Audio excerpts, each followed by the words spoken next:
Este partido tem uma história e nós estamos hoje vivendo o labirinto e a encruzilhada de um novo período histórico. O que é esse período histórico que marca a história do mundo e a história do Brasil e a história do PT? A gente precisa compreender esse novo período histórico. Nós atravessamos um momento em que fenômenos que estão sendo relatados aqui, principalmente ao nível da participação popular, eles têm por trás desses fenômenos uma questão maior. Isso que o Henrique falou de estratégia.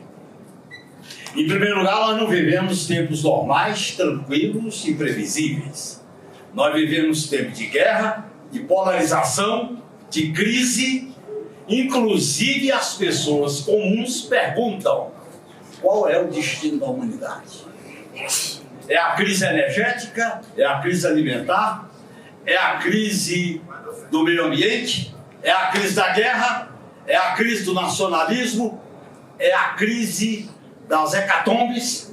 E é a crise que as pessoas dizem: para onde isso caminha? E essa crise, ela é sistêmica e orgânica, porque ela coloca no centro a superacumulação do capital. Nunca a humanidade viveu uma superacumulação como agora. O Marx nem imaginava que aquilo que ele falava de acumulação primitiva ia fazer essa monstruosidade que está aí.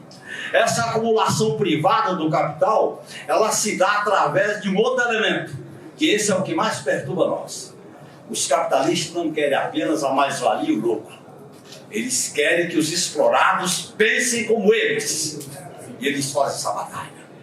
É o empreendedorismo, é o individualismo, é o medo, é a religião da prosperidade. E vai por aí afora criando não apenas o exército de reserva de explorado, mas o exército que pensa como os dominadores.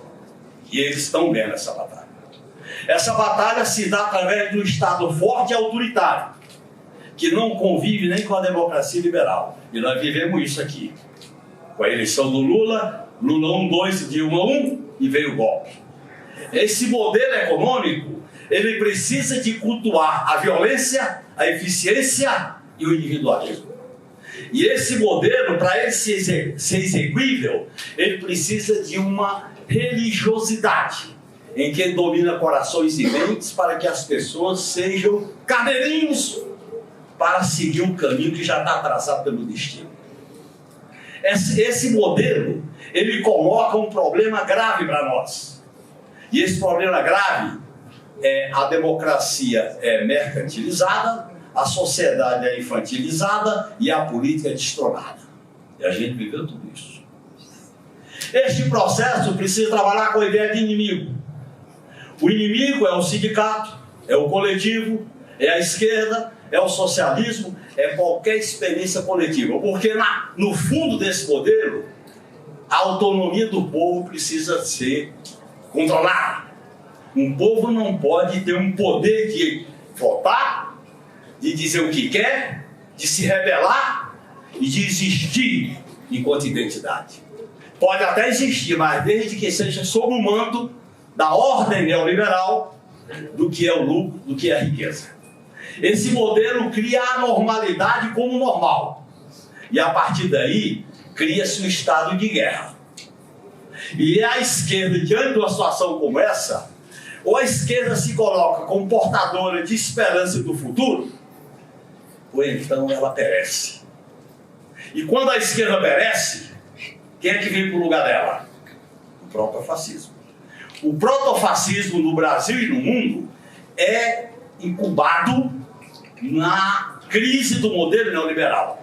A democracia liberal alimenta a incubadora que produz o fascismo. Foi assim na Alemanha e na Itália, e está sendo agora nos Estados Unidos, Holanda, Itália, Brasil, Milei na Argentina e vai por aí fora.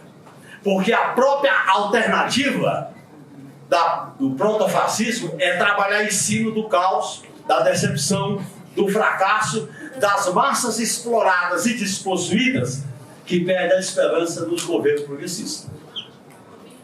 O que explica o que aconteceu recentemente na Argentina? O que explica imaginar um louco que vira presidente da República, quem convivia com ele no Congresso, e tem aqui os companheiros que conviveram com esse cidadão no Congresso Nacional, que eu não vou citar o nome, imaginar que um dia de ser presidente não. Então tem alguma coisa que nós precisamos compreender. E essa alguma coisa significa uma palavra mágica, que é a disputa de hegemonia. Disputa de hegemonia é ganhar corações e mentes para um projeto de futuro. Neste momento, o labirinto é a encruzilhada da esquerda. Nós estamos no labirinto e na encruzilhada. O nosso partido, o nosso governo, as esquerdas e o movimento social. Talvez 2024, Henrique, seja a porta de oportunidade para a gente abrir algumas gavetas do labirinto. E talvez seja a oportunidade da gente resolver um problema. Primeiro problema, qual é a nossa perspectiva? É por dentro ou por fora da ordem?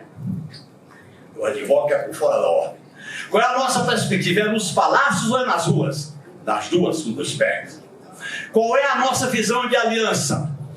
Se a gente acha que é possível combater o protofascismo sem mexer no programa neoliberal, é um grande equívoco. Para combater os fascistas, nós temos que mexer no credo neoliberal, do teto de gastos, do sistema financeiro, das privatizações e da mercantilização dos serviços públicos para produzir cidadania. Quando a esquerda fracassa neste caminho, o que vem no lugar dela? É o fascismo que vem. Não é a velha direita gourmet, civilizada e neoliberal que aparece. Não. Vem a violência, o caos, o pessimismo, o desespero, e aí faz a pregação e a gente se assusta quando vê gente do nosso sindicato, da nossa barra, da nossa prefeitura pensando como eles. Aí a gente se pergunta.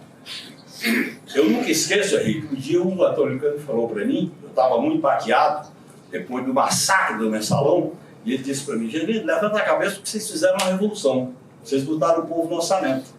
Mas vocês esqueceram que é o orçamento do capital. Não é para botar o povo, é para botar o capital, o lucro, a dívida. E vocês botaram o povo. Mas vocês botaram o povo e não imaginaram que precisava ganhar a cabeça do povo e não a perna da barriga.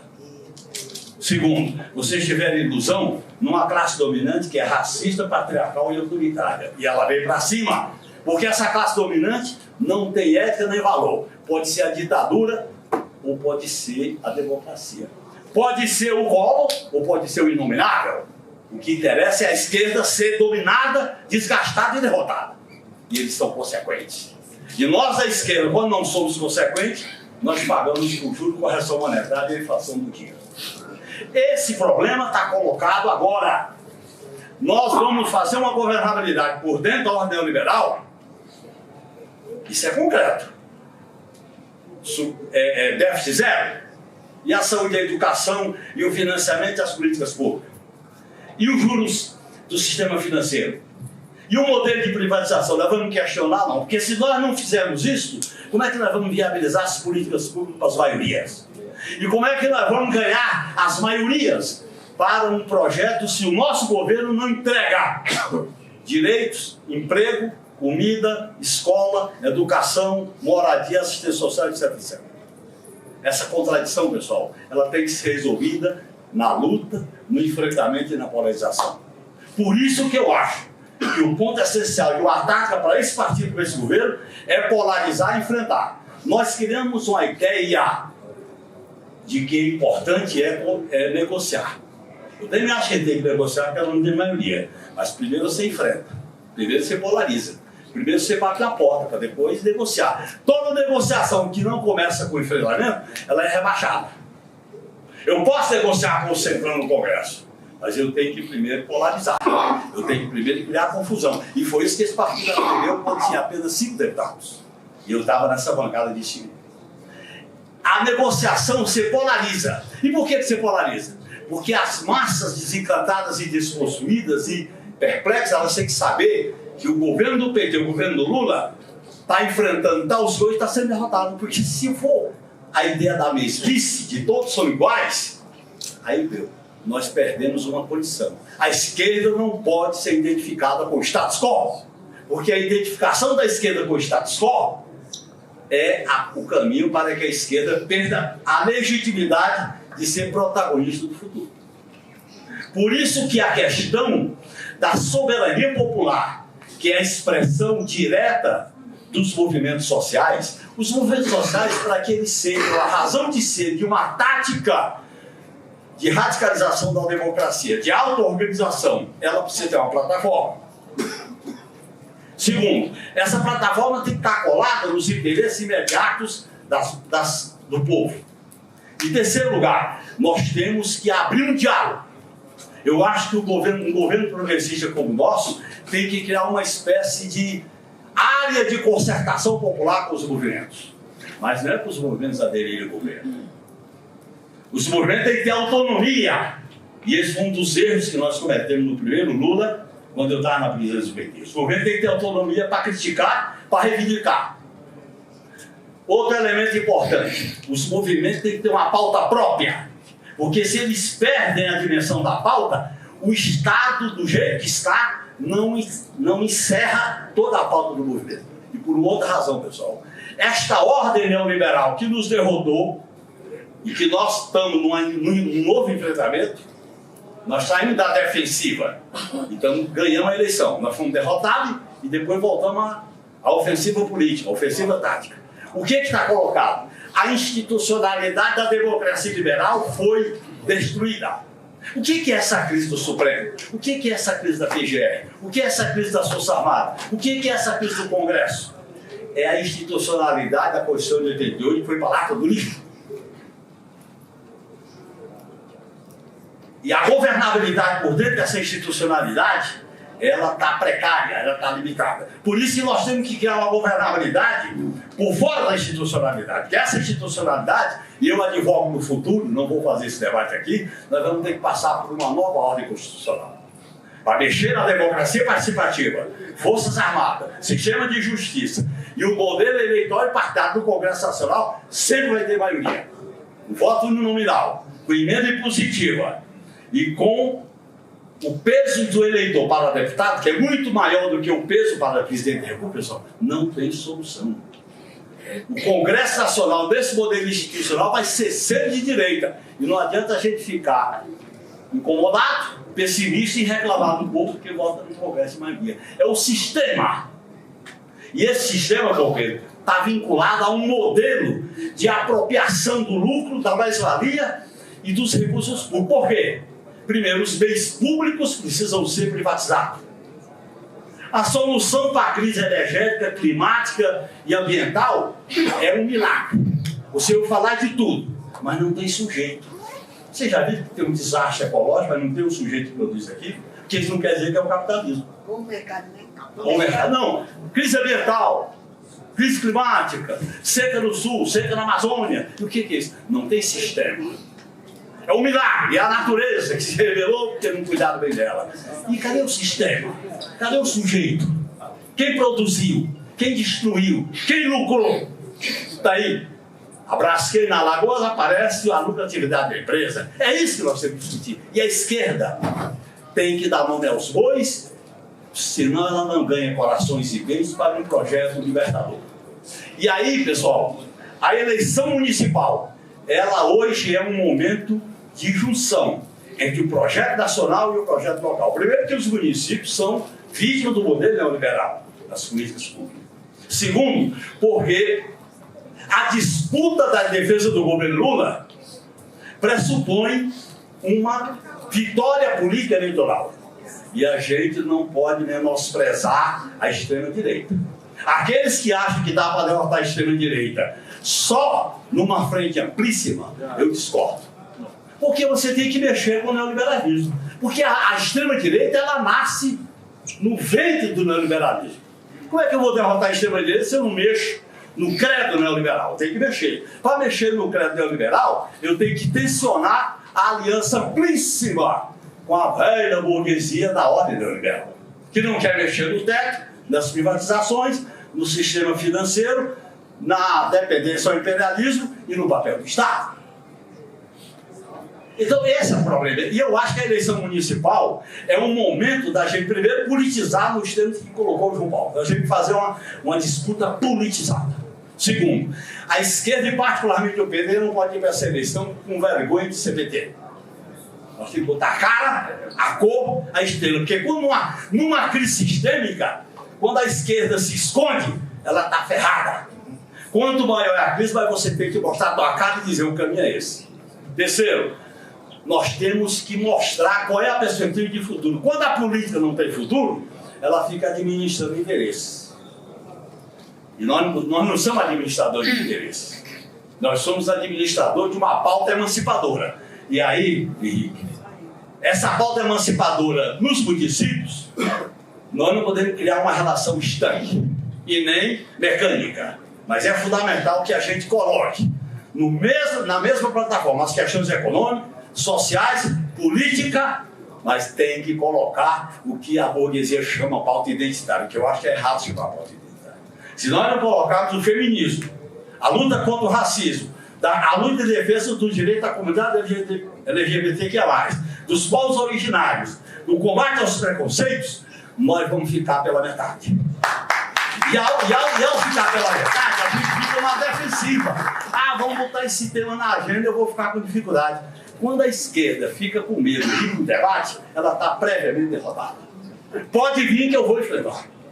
E vou saber como ganhar. Aí você tem que ter a tática, o método para ganhar. E para terminar mesmo, pessoal, tem um dilema crucial que eu estou aqui com os sindicalistas. E o Henrique sabe muito bem disso, e quem faz sindicalismo. Nós estamos com um problema. O sindicalismo que sobreviveu ao maior ataque que existe da história do sindicalismo, se ele não se voltar para resolver um problema, qual é a nova classe trabalhadora que existe no Brasil? Essa nova classe trabalhadora não tem direito algum. E ela não está votando na gente. Pelo menos em São Paulo, né, Henrique? A nova classe, o informatizado, o uberizado, o terceirizado, quais são os direitos dessa nova classe trabalhadora?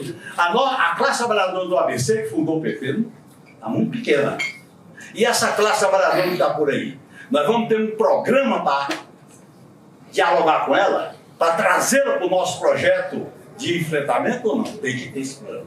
E aí, se nós não fizermos isso com políticas públicas, com disputa cultural, com disputa social, com disputa no terreno das ideias, a gente fica pelo caminho, pela metade. Por isso, pessoal, que nós estamos vivendo um período de radicalidade e nós não podemos ter medo dela. Nós estamos vivendo um período de enfrentamento e nós não podemos ter medo de enfrentamento. Nós estamos vivendo um período quente. E governar num período como esse é governar pisando numa chácara quente que está fervendo. Eu preferi que o lema do nosso governo não fosse união e construção e reconstrução. Eu preferi que fosse transformação e reconstrução. Porque a união não é o elemento central. Nós não vivemos tempos de união, de conciliação, nem de congraçamento. Nós vivemos tempos de escolha, de dureza, e essa esquerda, esse partido, tem que assumir a condição de protagonista do futuro. Quando a esquerda não polariza para o futuro, ela fica administrando perdas e ganhos.